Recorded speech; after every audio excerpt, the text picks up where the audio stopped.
Yeah, of course, my name is Nikolaj Villumsen. I'm very grateful to have the opportunity to discuss with you today. I must say I'm sorry I'm late, but I was just at a funeral, and it was actually a very sad situation where we had a young friend of mine, only being 23 years old, who died. He was of Kurdish origin, and his family told that his very last wish was to be buried in a free Kurdistan. And that is, of course, a wish that they cannot fulfill. But I think that perhaps point out the situation very well, that there are people around the world who wish to have a free country of their own, that would be Kurdistan or Catalonia, or wish to have the right to self-determination and the right to governing their own society, and that is of course also what we're discussing today. And in the Red Green Alliance, or ENHEDSLISTEN as we call ourselves in Danish, we are very much in favor of the people's right to self-determination, and I think it is a very important principle. And therefore, of course, also we support the right of Catalans to have this right to self-determination and to have a democratic referendum on the matter of independence. So looking at the situation in Catalonia from a Danish perspective, I think you have an interesting situation, but also a quite weird situation. If you were Scottish, you would have the right to vote.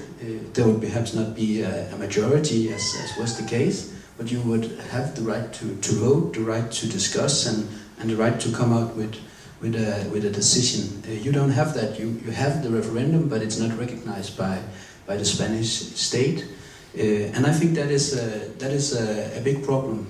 That is a big problem for Catalonia. That is a big problem for Spain. But that's also a problem for Europe as a whole, because if we look at the situation in Europe, not only Catalonia, but also the Basque country, also Scotland, also Kurdistan and other regions of Europe have this issue of self-determination. In Denmark we have the discussion with the Faroe Islands and Greenland, and what has been the situation here in Denmark is that we have made a decision in Denmark that Greenland and the Faroe Islands can leave the Danish kingdom if they want to, and that is the right they have.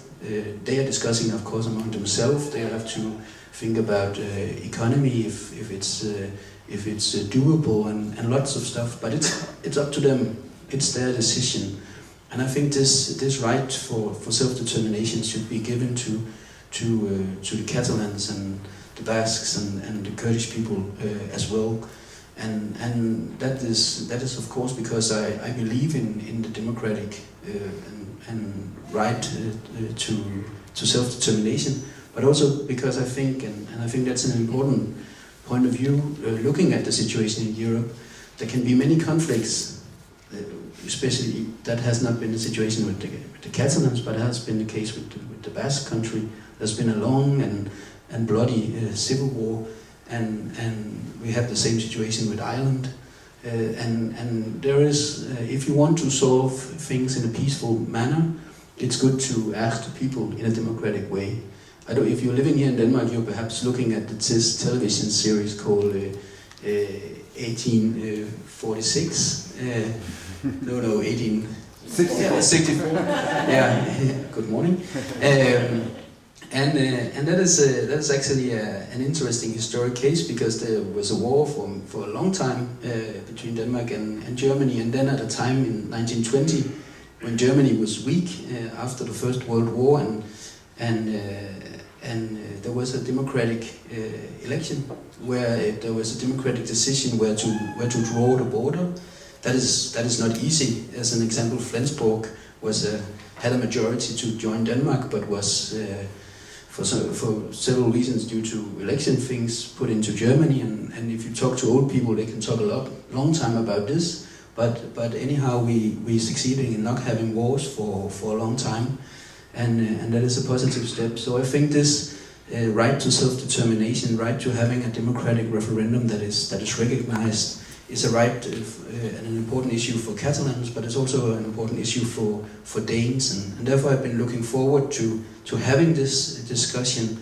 In my point of view, I think it's important that we see this as a first step. Now we entered the very low parts of Parliament to have this discussion, and perhaps we could have it once in the plenary of the Parliament to discuss how should we, as a Danish Parliament and as Folketinget here in Denmark, take into regard the discussion going on in Catalonia. How should we secure that the Catalans and other people around Europe have the right to self-determination? So I would just use the occasion to say thank you for letting me speak today, and also thank you for organizing this debate, and hopefully we can have this only as a start for a fruitful cooperation on how to secure self-determination for the Catalan people.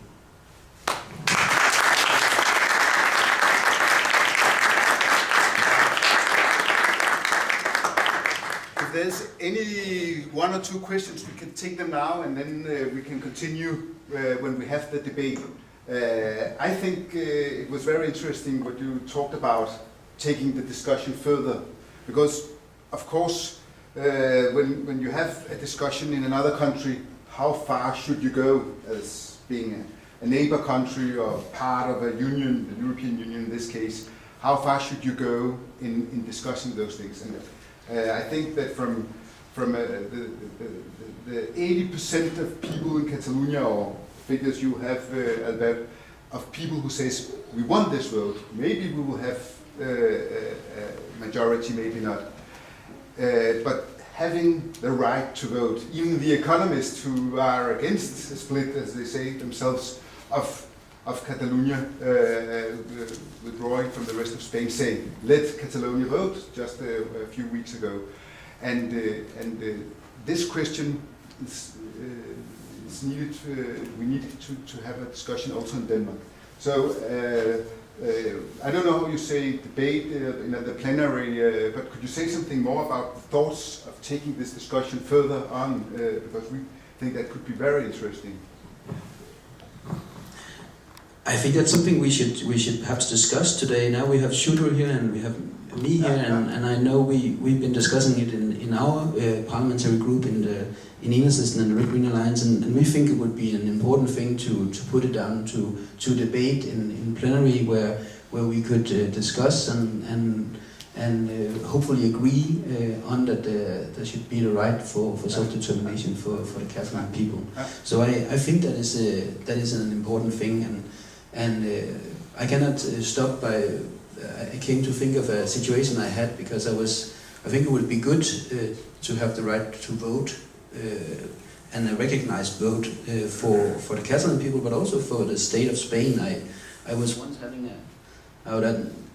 having a dinner with the foreign minister of Spain, and it was not discussing internal matters. We were supposed to discuss foreign policy, but he ended up using all the time at this dinner only talking about why the Catalan people should not have the right to vote, and I think it's a bit of a waste of time for a foreign minister to speak about that, and that's perhaps showing that it would be useful both for Catalonia but also for the whole state of Spain to have this discussion and having a democratic solution to this conflict. I don't know if I'm able to ask. I would like to know if you said that maybe you're going to discuss in the plenary our right to self-determinate. I mean, don't you think that it's going to be part of the parliament? I'm sure you are aware of that there's this principle in international law of non-intervention in domestic affairs.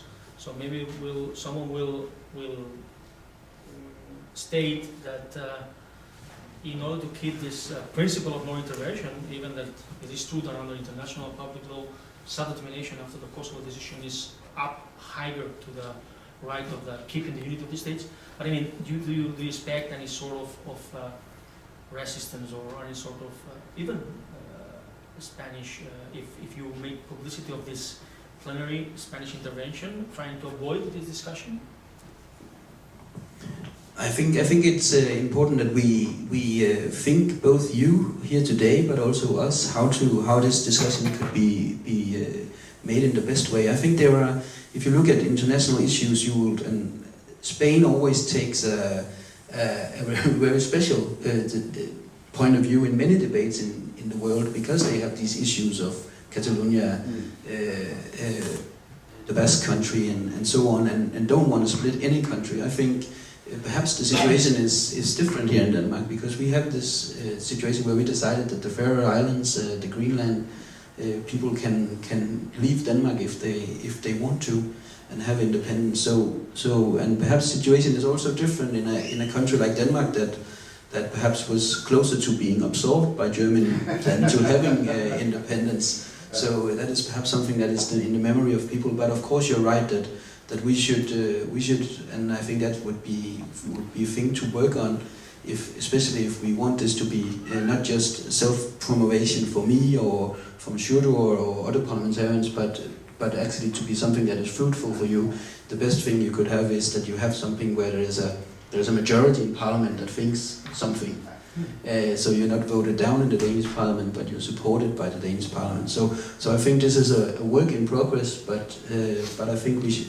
But I also hope that we could perhaps use the meeting today and further cooperation to find out what you want, and at least you could say that there are these discussions also about, should a Catalan that decides and is recognized to leave the Spanish state, should they have the right to enter the European Union? Should Spain, or and the same goes for the Scottish, should they be stopped and blocked?